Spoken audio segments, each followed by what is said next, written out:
పోలీసులు ఏం చేస్తున్నారు అది కూడా తెలంగాణ ప్రజలు తెలుసుకోవాలి. ఇది చాలా ముఖ్యమైన విషయం.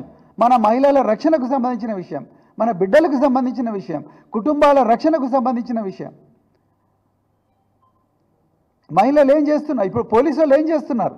పోలీసు వాళ్ళు బీఆర్ఎస్ పార్టీ నాయకుల మీద కేసులు పెట్టడంలో బిజీగా ఉన్నారు. ఒకటే రోజు 16 కేసులు పెట్టిండ్రు, అక్రమ కేసులు.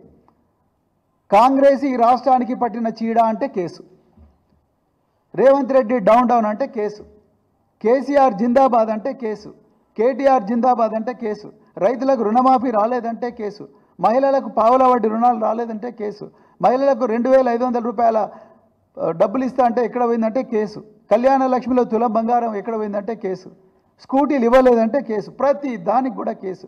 రైతులు కన్నీళ్లతో ఏడుస్తూ ఉంటే ఆ వీడియో తీసి పెడితే కేసు. ఇన్ని కేసులు పెట్టి ఇవాళ పొద్దున మేము తెలంగాణ వాళ్ళు ఎంటర్ కాగానే పోలీసులు ఉన్నారు, మఫ్టీ పోలీసులు. అసలు పోలీసులు చేయాల్సింది ఏంది? బస్టాండ్ల దగ్గర, జనసమర్థమైన ప్రదేశాల దగ్గర, రోడ్డు కూడళ్ళ దగ్గర, రకరకాల జాతరలు ఉంటే అక్కడ, నేరం జరిగే అవకాశం ఉన్న ప్రదేశాల దగ్గర మఫ్టీలోనో యూనిఫామ్లోనో వాళ్ళ వెహికల్స్ పెట్టుకొని రెడీగా ఉండాలి. పొద్దుటిపూట ఉండాలి, రాత్రిపూట ఉండాలి, 2-3 షిఫ్ట్లు పెట్టుకొని ఉండాలి. మరి ఎక్కడ పోయినరు? పోలీసు వాళ్ళందరూ తెలంగాణ చుట్టూ తిరుగుతూ ఉన్నారు.